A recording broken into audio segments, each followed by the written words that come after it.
Mesdames, Messieurs, nous poursuivons l'audition des candidats à l'acquisition de 50% du capital de TF1. Et je rappelle que, bien que retransmise en direct par TF1, cette audition n'est pas un spectacle, n'est pas un match non plus, c'est une partie intégrante de l'instruction des dossiers de candidature.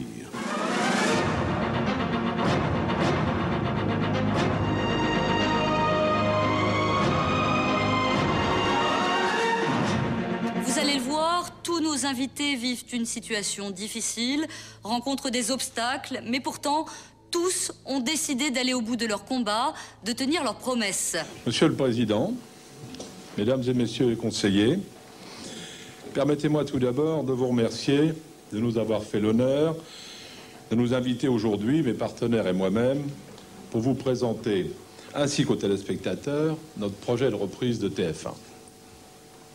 C'est vrai, je suis le numéro 1 mondial dans mon métier. Je suis candidat parce que j'ai un grand projet pour la Une et que j'ai trouvé des partenaires, tous des créateurs, de véritables entrepreneurs, partageant à la fois mon enthousiasme et ma foi. Sans tabou, sans complexe, ils nous parlent de leurs choix, de leur vécu et nous font partager leurs doutes et leurs espoirs. Patrick Lelay, que j'ai choisi comme responsable pour ce projet, va vous révéler tous les engagements que nous prenons ici devant vous et devant les téléspectateurs pour vous convaincre. Le projet de reprise de TF1 que nous vous présentons aujourd'hui est bâti autour de quelques idées simples. Tout d'abord, respecter le téléspectateur. En second lieu, nous avons cherché à donner une dynamique nouvelle à la création française. Faire absorber au public français des séries américaines, ce n'est pas une fatalité.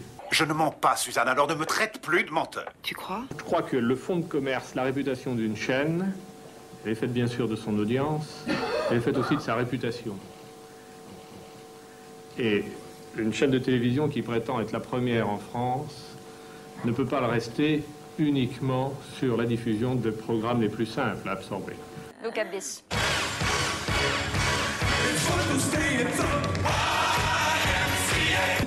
La culture française est menacée, c'est vrai.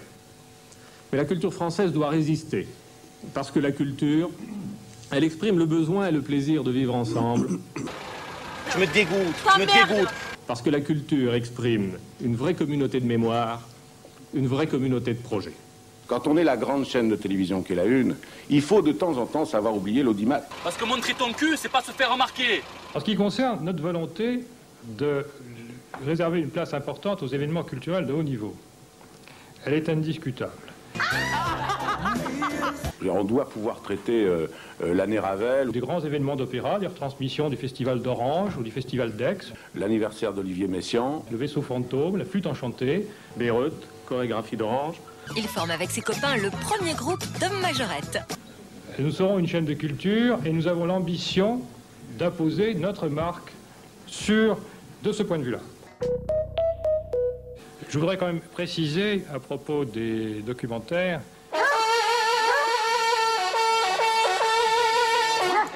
nous nous sentissons investis d'une mission nationale. Et je suis persuadé que quand on leur a signalé à un animateur et à un journaliste que ça fait la 3e fois qu'il a employé le mot affreux de nominé, il n'emploiera pas une 4e fois.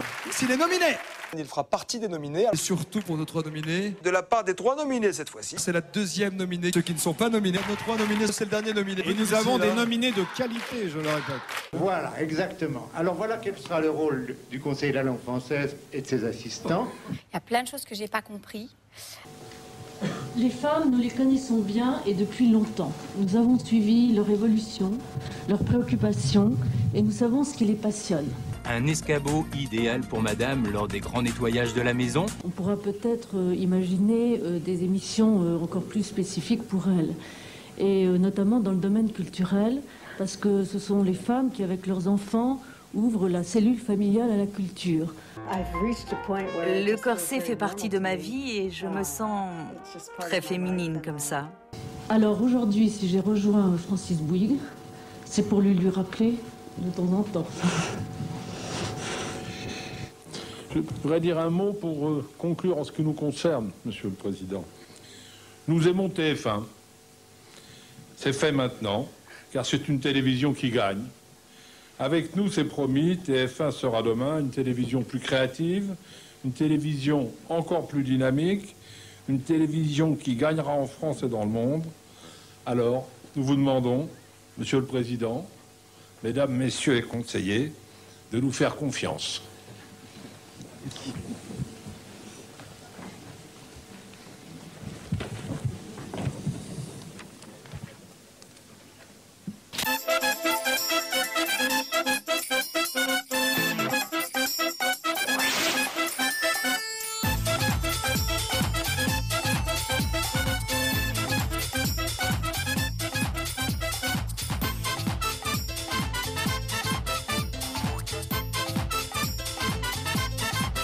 On a le slip de Jean-Pierre Pernaut aussi. Regarde, la tête,